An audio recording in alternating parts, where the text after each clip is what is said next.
Hello बच्चों, let's see this question and the question says which of the following statement is or are correct. तो बच्चों question में क्या कह रहा है कि कौन सी स्टेटमेंट करेक्ट है. तो बच्चों ऑप्शंस में ना रेजोनेंस एनर्जी के बारे में बात करी गई है.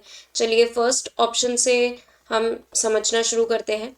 फर्स्ट ऑप्शन में बोला है कि the energy of resonance hybrid is always than that of any resonating structure. ये बात बच्चों बिल्कुल ठीक है कि जो रेजोनेंस हाइब्रिड होता है, हम मान लीजिए बेंजीन रिंग के बहुत सारे रेजोनेटिंग स्ट्रक्चर्स बनाते हैं.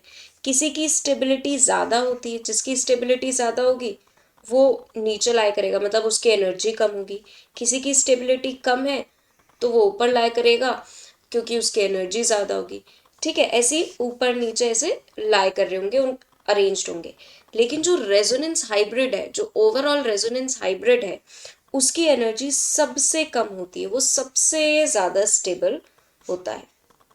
ठीक है बच्चों, ये होती है रेजोनेंस हाइब्रिड की एनर्जी. ठीक है, तो the energy of resonance hybrid is always less than that of any resonating structure. बिल्कुल सही बात है. या फिर ये भी कह सकते हैं कि जो स्टेबिलिटी है रेजोनेंस हाइब्रिड की, वो हमेशा अपने सारे ही रेजोनेटिंग स्ट्रक्चर से ज़्यादा होती है स्टेबिलिटी. तो ये ऑप्शन तो हमारा करेक्ट हो गया. नेक्स्ट स्टेटमेंट पे चलते हैं बच्चों.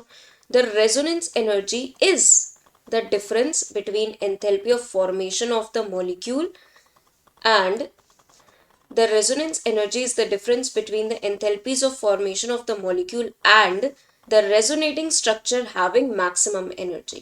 तो बच्चों क्वेश्चन में मतलब इस स्टेटमेंट में क्या रेजोनेंस एनर्जी की बेसिकली डेफिनेशन दी है, और क्या दी है कि ये डिफरेंस है enthalpy of formation of molecule और स्ट्रक्चर हैविंग मैक्सिमम एनर्जी.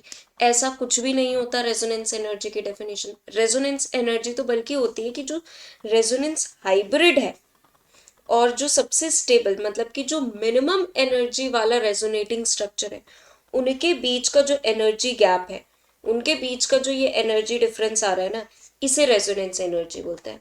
अगर हम इसको लिखे तो हम ये कह सकते हैं रेजोनेंस एनर्जी किसके बराबर होता है?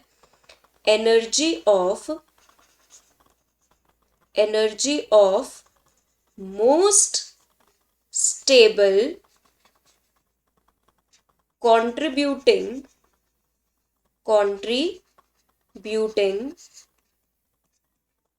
structure minus energy of resonance hybrid. ठीक है बच्चों, ये क्या आ गया हमारा एक, अगर हम जनरल उसको एक रिटन फॉर्म में लिखे तो कुछ वो इस तरीके से आएगा. तो ये बेसिकली यही जो है इस एनर्जी डिफरेंस को ही हमने शब्दों में लिख दिया. तो ऐसी कहीं डेफिनेशन नहीं है कि एंथैल्पी ऑफ फॉर्मेशन से तो कोई लेना देना ही नहीं है, और resonating structure having minimum energy से काम है, ना कि मैक्सिमम से. मिनिमम एनर्जी मतलब मैक्सिमम स्टेबिलिटी. तो ये तो नहीं होगा हमारा करेक्ट स्टेटमेंट. नेक्स्ट स्टेटमेंट पे चलते हैं बच्चों.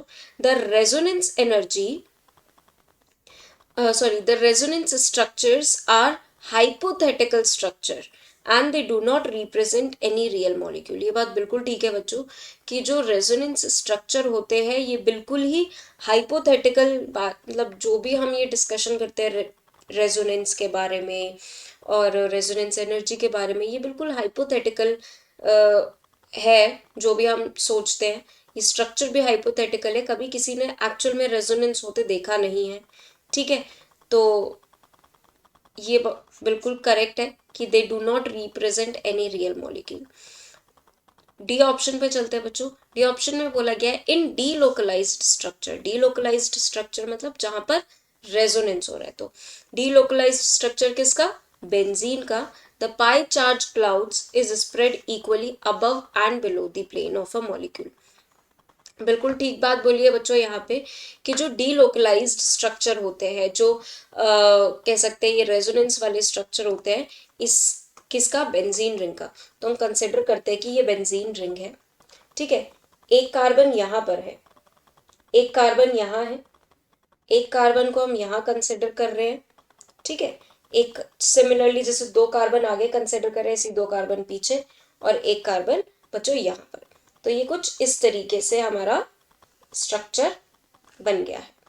ठीक है, अब क्या होता है बच्चों, जो पाई चार्ज होता है एक्चुअल में क्या होता है, हर कार्बन का पी ऑर्बिटल होता है, लोब ऊपर भी होती है नीचे भी होती है, ऊपर लोब नीचे लोब, सिमिलरली यहाँ पर भी ऊपर लोब नीचे लोब, यहाँ पर भी बच्चों ऊपर नीचे, मतलब 6 कार्बन में